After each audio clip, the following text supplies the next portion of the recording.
All right, awesome. And now we are joined by the Palantir guy, Mr. Amit.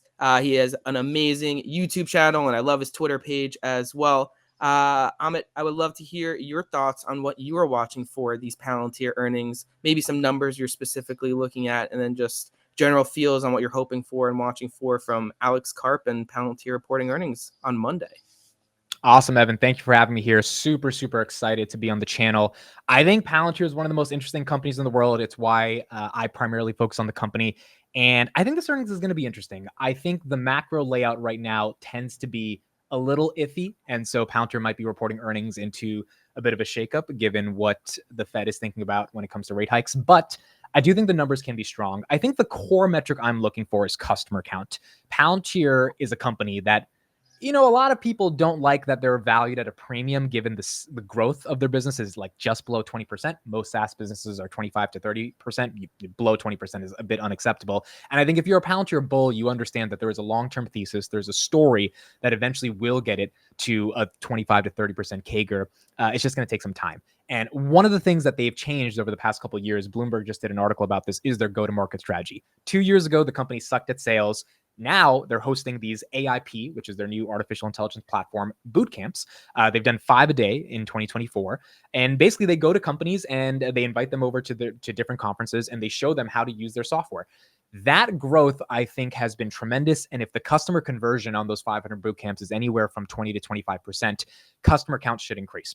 And if customer count increases, I think last quarter we added 47 net new customers at an 11% quarter over quarter growth. If we get closer to like 50 or 60, then top line revenue should increase as well. So those are the two biggest metrics. Can customer count increase, which will increase top line revenue?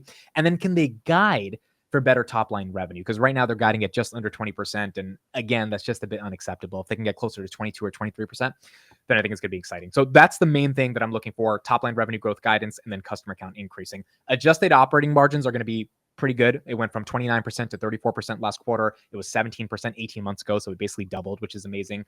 Free cash flow is probably going to be from $850 to $1 billion.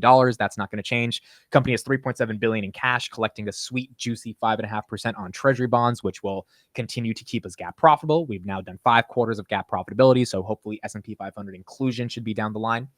And then on top of that, as long as they execute on client count and top line revenue growth, we should be in a good position.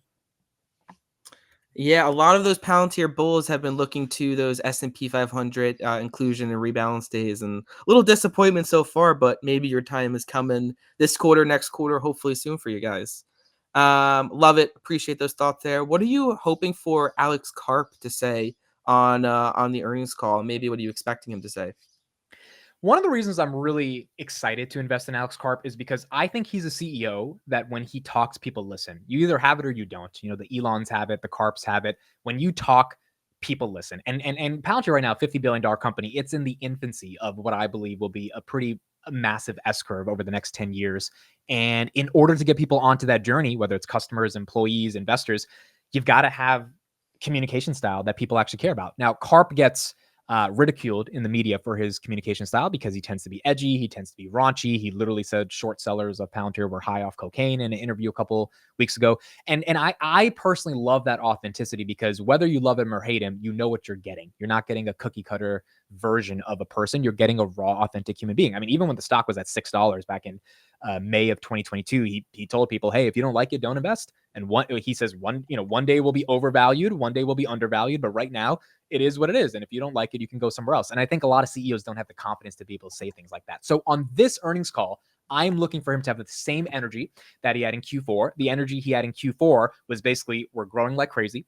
They just did 70% US commercial growth, guiding for 40%. I think he's going to continue to extend that momentum. He talked about talent wanting to join the company at unprecedented level. I mean, the job applications they're getting from some of the smartest people in the world that could get millions of dollars working at Google or Microsoft, they're going to Palantir and taking stock-based compensation because they believe in the company. So I think he's going to talk more about that talent. And I think he's going to talk about AIP, which is their flagship platform. Basically, he's betting the farm on this one platform, creating the growth curve for the company to reaccelerate into 30% year over year. I think he's going to talk about that momentum continuing to progress. There's a reason Bloomberg did an article with the help of Palantir, getting quotes from the company, et cetera, over the past 2 weeks, right before earnings. And I think it's because they're basically signaling to the market, hey, boot camps are working. Our go-to-market is working.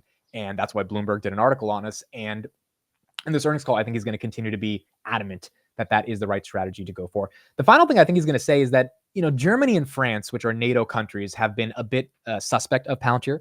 And that's because they still think of them as this evil spy company that's going to steal your data. Anyone who's done a bit of research can tell that's not necessarily the truth. In fact, Palantir actually cares more about civil liberties and data protection than any of the big tech companies, in my opinion. So Germany has been seeing an increase of terrorist attacks. And we know a German media publication that has 20 million monthly readers. They just did a piece on Palantir, and basically the piece was, all right, Palantir has protected us from a 2018 attack, from a 2022 attack. People have used the platform 15,000 times throughout 2023. Why isn't this mainstream? Why are we not having this platform everywhere? And it's because some of the ideological biases from the left part of the government that is in control is against Palantir. And so I think Harp's going to make another plea, just like he did in the Q4 earnings call, to the German officials that says, hey, either you guys want to get attacked and you guys, don't care about the safety of the German people, or you want to buy our software because you're not going to be able to build your own version of Palantir. And I think that plea hopefully is successful, and Germany gets to procure Palantir again. Awesome. If Palantir is a stock that you are interested, you need to be subscribed to Amit's YouTube channel, following him on Twitter. You're getting this type of coverage all day, every day. There is not enough people talking about this stock, and there's so many people interested about it. So I appreciate you joining me on here, sharing the thoughts, and I'm excited for those earnings we have coming up. Good luck, sir. Thank you, Evan. I appreciate it. This was awesome. Awesome. Have a good one.